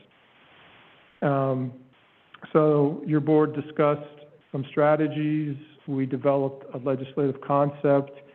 Our approach was really to think about it in terms of redistribution of what's already collected in terms of the transient lodging tax, because post-2003 legislation limited what was discretionary to 30%, and it focused 70% on tourism promotion and tourism facilities. That obviously has a huge impact on those high tourism counties, because 30% isn't going to pay for the impacts of the tourism.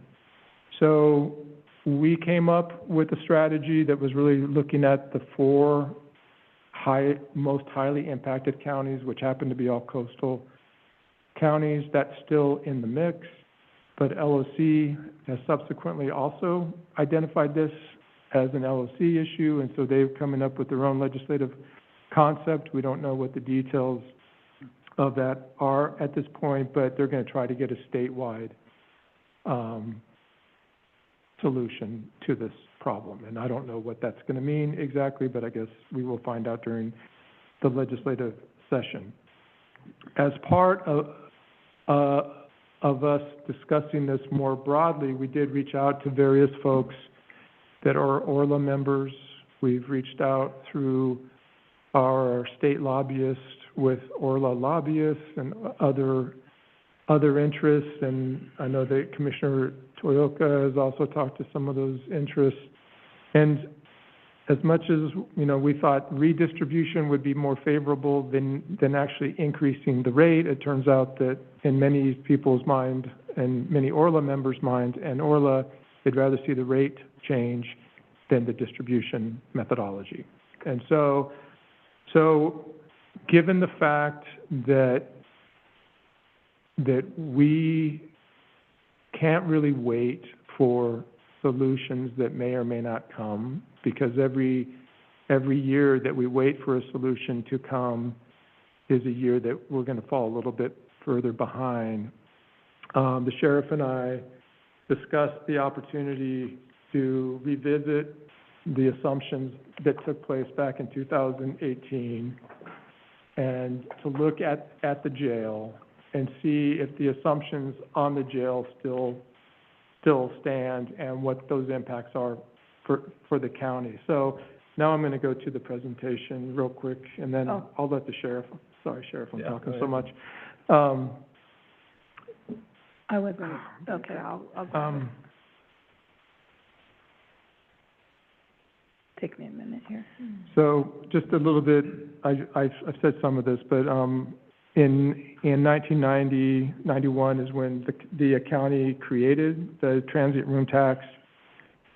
And it was at 7%. And at that time, since it was pre-2003, 100% of that was available for discretionary purposes. After 2003, the increase has changed to 70-30, as we've discussed. In 2015, the Board of Commissioners increased the unincorporated TLT by 2.5% for a total rate of 9.5. Of course, it's still 70-30. So 30% of that went to public road and drainage improvements. That was a decision by the board, not by the state. And then in fiscal year 17-18, as part of the contemplation for the new jail, there was a 1% countywide transient lodging tax, which again is 70-30. It was the first cent, though, that was countywide. So the others are unincorporated. That was the first countywide. The 70% of the 70% that's for tourism promotion was distributed back to the cities for the city collections. And then the 70% that came out of the unincorporated area stayed with the county. So, you know, the 1% that was originally contemplated for the jail was generating about $420,000. Since then, that's grown to about $600,000. But as the jail has become fully operational, obviously, we've had additional costs to the jail. You know, I just want to say the jails, and I think the sheriff would agree with me, is the jails are the biggest risk for the county.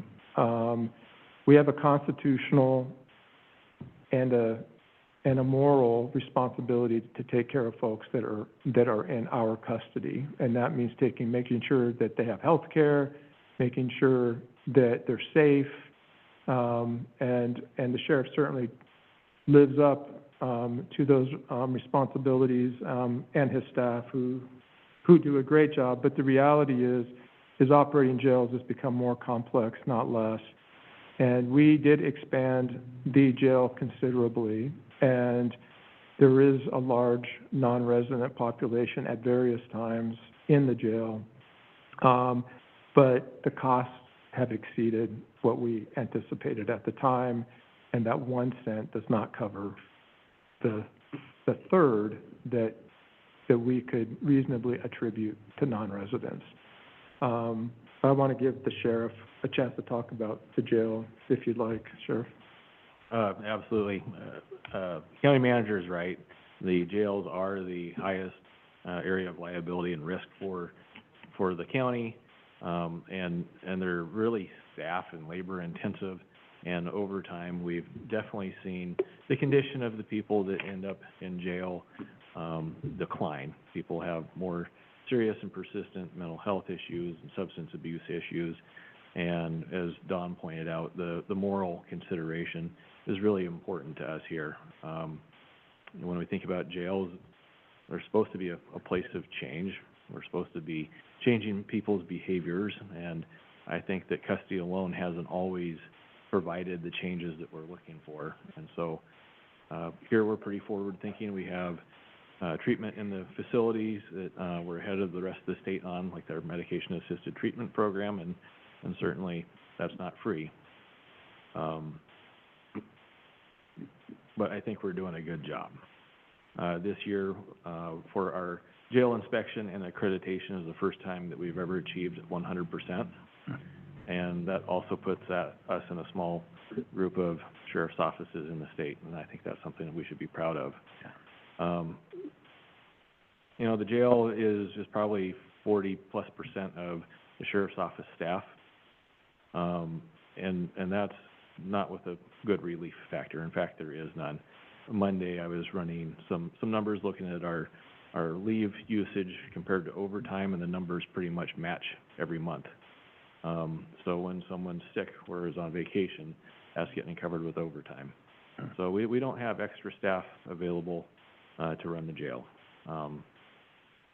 And of course, you know, the assumptions that we made in 2018 it's I guess timely that I saw this article today. But there's a study, it's the inflation misery factor. And it showed that, families today in Oregon have to spend $23,000 a year more to buy the same things that they were buying in 2019. So that's a 13+%. So, I don't know that anyone guessed that was gonna happen in 2019, and that was about the same time we were trying our best to estimate what these costs would be today. So, as Don mentioned, it's right about a third of the people involved in the traffic crashes that we respond to, about a third of our arrests and bookings. And the last snapshot, it was about 20% of the people actually in custody at that point in time. Are not residents of our county. Yep. Okay, the TLT revenue right now, so that 1 cent is really covering about 10 to 13% of those additional jail costs. And so, you know, I think that when you look at it, I mean, the sheriff's office is the largest part of the county discretionary expenditures. And so, you know, if we can't tackle some more distributed revenue models, including for law enforcement, then we're not, service levels will be impacted long-term. And so, you know, right now, we are estimating that the revenue gap is about $1,275,000, if you go to the next slide, Teresa. And that includes some additional costs that are gonna be required as we make the courthouse a secure facility for the first time. But what our suggestion is, I won't even call it a recommendation, but our suggestion, because I'd like to have a conversation, but our suggestion is that we increase both the unincorporated side. So the unincorporated side only impacts unincorporated areas. It's not on top of what a city does. Cities have their own transient lodging tax rate. The countywide sits on top of theirs. On the county side, it's the unincorporated rate plus the countywide rate, but it doesn't impact the cities in any shape. And so what we're suggesting is to limit the impacts on the city side is to share the burden between the unincorporated side, so increase the unincorporated from 9.5 to 11 and increase the countywide from 1 to 2.5. By doing that, we would generate the resources needed to have them pay their third of those additional costs. If you go to the last one, Teresa, real quick. I just want to show how that kind of plays out. It shows in the top part, the current rate is 1. We would increase it by 1.5%. The new rate would be 2.5, and then the unincorporated rate would go from 9.5 to 11, and that would generate about $1,350,000 on the discretionary side. It would generate $3,150,000 on the tourism promotion side. And what I would suggest is that additional money beyond the 1 cent would just stay at the county for the board to decide what projects you would want to invest in with that tourism money. And then at the bottom, we just showed what the rates would be for the cities and for the unincorporated areas. And then at the bottom, we just are showing what some of the other rates are in some other cities. We're not going to be out of line really with where everybody else is. We're going to be a little bit on the higher side, but my argument would be that's probably predictable because there's 4 counties that are very impacted by tourism. We're certainly one of them, but we also have a lower tax rate than some of those. And so that just gives you a little background. Andy has been involved in crunching the numbers too. So we're happy to answer any questions that you might have. Yeah, Commissioner Banks.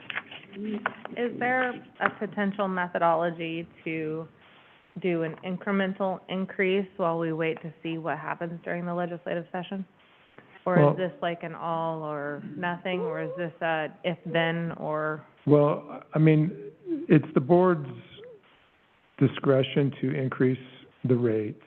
What I would say is that even if we got the flexibility on the distribution side, this only deals with the jail. We haven't dealt with Okay. the patrol side, we haven't dealt with parks, we haven't dealt with rural fire. And so, and I don't think, I mean, I don't have a crystal ball, but I think that what may, if anything comes out of the legislature, it'll be a smaller redistribution than what we asked for. So I would see this as, I mean, I don't think we're going to continue to go to the well, but my view is at this point, you know, it's an opportunity for us to do it, create some of that stability we need within the organization, and then advocate for that additional flexibility. Can I, so this conversation, I mean, I think we all knew it was coming. So just for a point of clarification for the rest of the commissioners, when we talk about the forest trust lands and the monies and the HCP and so on and so forth, they've been shopping this 185 million board feet. And they've shopped that to legislature, they've shopped that to us, they've shopped that everywhere. The problem with that number is that is the absolute potential of our forests without any other constraints. And so we aren't going to reach that number in a realistic fashion. And so my other commissioners, when I say that the projections that we are being told we will not achieve, I think that we need, especially with recognition to what has already happened this year, that like I don't see any other way for us to pay for things. Yeah, It feels like I mean, and that makes me kind of brokenhearted because there are other things we need to pay for too. Well, and if I might check with the members of the board, is that you know, certainly this isn't going to be the only thing that the county has to do. As you know, we have been reducing expenditures at the same time actively. And we're going to have to get some additional relief ultimately. It's just that this is the only thing that your board can actually do. Mm-hmm. Everything else requires the legislature or other things like local option taxes, but taxing residents for some of the expenses from visitors, I think would be a tough sell with the public. And so I think in my mind, we're making the best out of the cards that have been dealt to us, but we don't control what's coming out of the deck. And so, but there's going to have to be other things, and you know, certainly HCP revenue replacement would be part of that, but we're going to have to hopefully see some movement on the distribution formula also. So more to come is all I can say. Commissioner Tuoga? You know, and then to your point on that legislative relief, I mean, we might get relief in the first biennium, but after that, when we're not as topical, I don't think we could ever count on it. So we need to do, you know, have more of a manifest destiny in terms of our own budget and what we can explore every single avenue that we can take care of ourselves as a county. And anything we get relief-wise or any concessions from Salem would be a bonus. That we can look at infrastructure and look at other, you know, things that tourism affects. But, you know, to your point, we have to take care of what we can. And be preemptive in it. We can't, I don't think we believe we could phase it in I think we have to make these changes now because you cannot ensure that these other reliefs, these other legislative sessions will produce those reliefs in the future. Yeah. Yeah. Well said. Commissioner Thompson?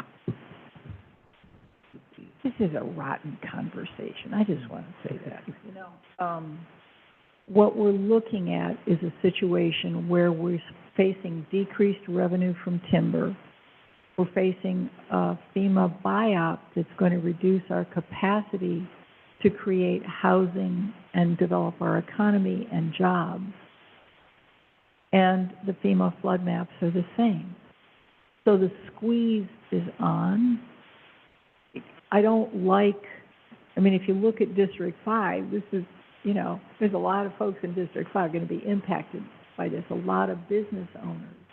And I don't like surprising them, but the alternatives in my mind don't exist, because I appreciate the work you've done crunching the numbers. I appreciate the work that Jay Blake and the rest of the folks, Alyssa and Monica and everybody has done to look at how to restabilize our economy. We're not there yet. And the federal impacts continue to accelerate our rate of decline. That's what concerns me. Because when I look at this is just the jail. This isn't the cost of the staffing. I'm thinking in my head, if we did a graph that showed public safety expenditures as part of our total budget, I think it would be staggering. I'd like to see it, because I'd like to get staggered on this one, because I think it's the portion of our county money that has to go for law enforcement. Because you're right, there's a moral imperative. There's an absolute risk of people dying in jail, and we face multi-million-dollar lawsuits. It happens lots of places. So there's a fiscal impact, there's a moral impact. All of these factors, the squeeze is on.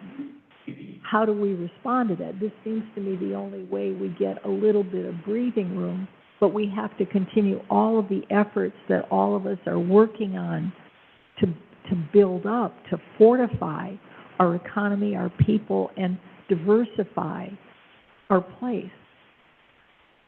Am I missing something, or is that what you all see? I think, Chuck Riddler, members of the board, Commissioner Thompson, I think that is, I mean, there's a lot of different challenges that we're facing right now, and we don't have control over many of those. And economic development is going to have to be a piece of that, which is why things like North Coast Business Park, Hayek, Tongue Point, and some of those, you know, we have to put as much support into those as we possibly can, because again, we have, I mean, we really have very little industrial lands in the county, and we're going to have constraints in certain areas. So I think that there are a lot of challenges, and I think just off the top of my head, Commissioner, but we will get you a chart too, is that about half of the county discretionary expenditures and revenues are in public safety. So not just the sheriff's office, but juvenile, district attorney's office, and then all the other elements of the criminal justice system. So it is a big, big piece, and it's one that is heavily impacted by the growth in our daily population during peak tourism seasons. And I don't want to leave out our fire brethren too, because they are impacted hugely as well. And I just don't want to lose sight. That's not part of the county budget, but certainly your board prioritized a COVID allocation to them previously, and we'll be coming to talk to you about COVID spending and whether your board would like to do a little bit more for the fire agencies. But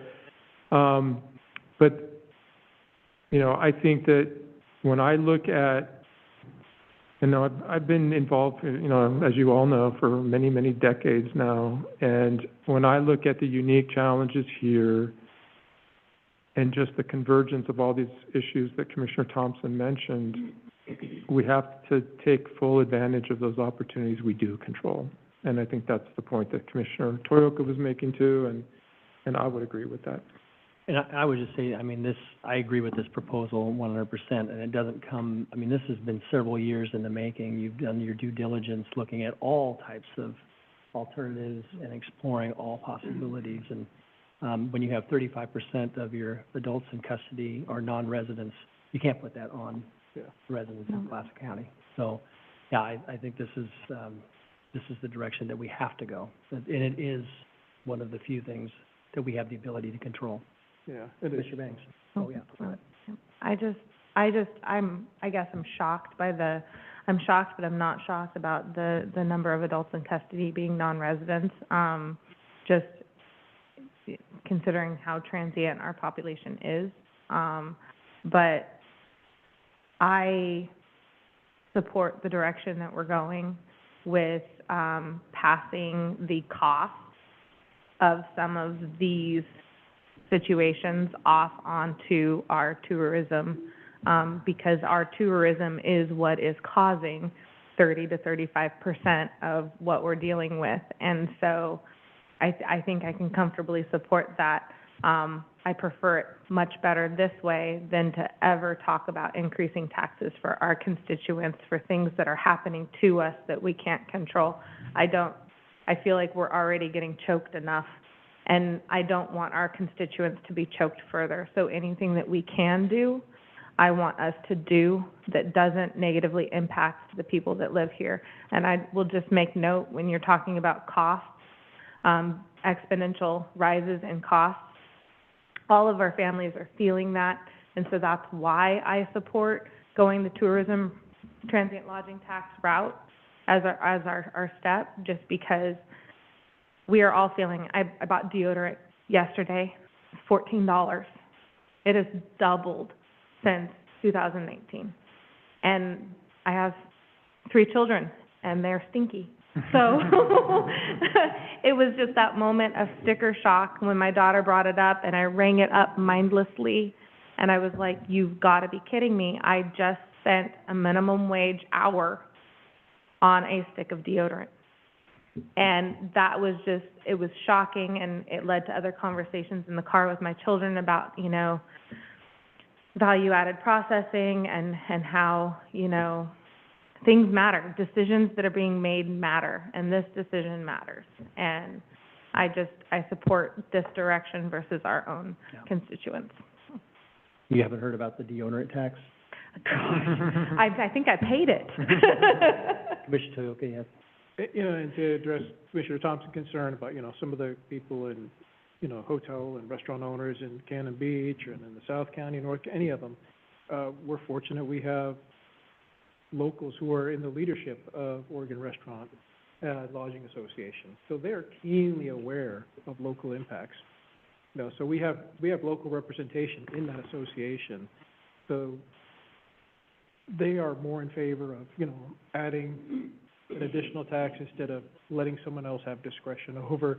You know, there would be litigation over any attempt to change that 70-30 split whatsoever. So I think this is the avenue that, like County Manager said, they agree upon this, they're for this, they know the ramifications, and we have local representation that knows the impacts locally. So. And Commissioner Toyoka, I appreciate the dialogue that you've had with, you know, with our lodging association and with people in the community about this, as well as our county manager, to get that perspective. It's important. Mr. Thompson? I would just say not everybody's an Orla person, so I'm glad you've got, but that's one stratum of provider. There are other neighbors who will be impacted. And here's the thing that I find so heartbreaking, is that people coming to the coast, we want them to stay. And the more unaffordable we make it, the more we impinge on their joy at being here, which is a shame because we want them to come. I don't see any way around it, but I would also, I feel the pain. I don't have adolescents right now except as grandchildren, but I know that developmental curse. So what else do you have for us besides this? Anything else? I recognize that it's cumulative, you know, what the total tax rate is, but if you look at the 2.5% in comparison to the countywide areas, we are very low. And so the municipalities are higher, but, you know, ultimately a 2.5% is below what most counties are. And if I might check with the members of the board, part of how we calibrated the unincorporated side was looking at what the city rates were, because the unincorporated rate doesn't need to be artificially low compared to the cities. Yeah. And so we just brought it up to more of the Astoria level, which then helps limit what has to be done on a countywide basis. So we were trying to play both sides and try to create some equilibrium on that and still get to the number that we need to get to. Because again, this number isn't gonna mean that we're still not gonna have to make some tough decisions on, you know, on really how we spend money, but it does allow us to have the time to work through a lot of these other challenges It's a that are small coming at us. runway. So, Commissioner Webb, did you have anything you wanted to? I have lived and worked, in several different states. And, I think that the state of Oregon has the worst taxation system I have ever had to deal with. It is archaic. I mean, it's absurd. And Measure 50 was, to me, one of the reasons I don't particularly believe in citizen initiative. But, I'll just, an example of this impact is that we are, our Parks and Rec department is going to be doing a master plan hopefully this year. And, one of the things that we hear from tourists is that particularly as sea level rises, our beaches, are actually going to be facing, we hear from tourists that they want to come into the interior of the county. They want to see old growth forests. They want to see logging happening. They want camping. We have a terribly deficient need for camping throughout the county. And one of the things that when we do this comp plan with all kinds of great ideas about developing opportunities for economic development in the rural places in the county, that every time we do that, we put a burden on law enforcement and on fire and rescue. And we are already facing issues of the fact that we have an ambulance in the county that basically isn't self-sustaining, that it's very, very difficult. So this impacts, our truly disposable income. I think most citizens don't understand the way tax is structured, and very few of them understand the way money flows through local government. But for us, fire and rescue and law enforcement is just taking it on the chin. I mean, we're not going to be able to propose a lot of projects for rural development because we don't have the infrastructure, mostly of people, to keep funding it. And it's just a need that it seems in almost all of our work that we do that just continues. You know, we don't have enough housing for working class people. We don't have enough. We have jail space, but we don't have the money to run it, turn the lights on. We have a jail that is statewide known to be one of the most effective facilities for our deflection program. We can't support it. I mean, we've got to start taking more money. And I mean, I would love to see us actually do some studies about some of the about a different kind of sales tax, increased numbers of sales. If you look at Pacific County's budget is so different from ours. They have so much more resources than we do because Washington has a sales, and that's what pays for out of town. Because they do a whole lot more than stay in a hotel at night. They eat, look, Cannon Beach, right? And they impose the sales tax. So to me, and incidentally, guys, the data in this is wonderful. This is so terrific. If I weren't here tonight, I would be at an Oregon Coast Visitors Association which is my annual opportunity to talk to all the Orla people there and hit them up for help in this. They love to say that Clatsop County has more Orla members than any other state in Oregon, than they are county in Oregon. I bounce that back at them, and I'm gonna make sure that all of my little buddies, and we have enough meetings soon too, that we have to talk to it. So, it's great data, wonderful staff work, really wonderful work, Good job, Andy. really well. Thank you, Commissioner, I appreciate that. You know what, were you reading us from a script? No, I just had cryptic notes. So I can put some of that together for you, so. I would love to see that. Oh, I sure. think that would be such good It's on the camera, data to have in our, good data for us. recorded. Okay.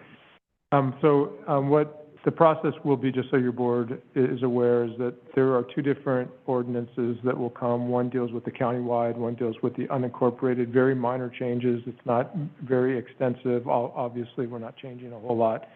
But those will have to be scheduled, and there'll be 2 hearings, I believe, Anthony, for those. So you will see that coming on the next version of the revolving calendar. Great. So, Wonderful. thank you for your time. Yeah, thank you very much. Yep. The work session. That's it. Yeah. Thank you, Andrew, thank you.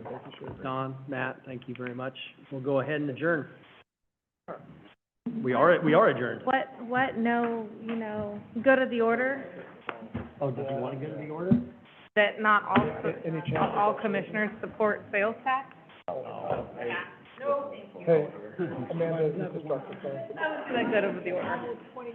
Yeah, I think we might just go fly fishing for something. Yeah.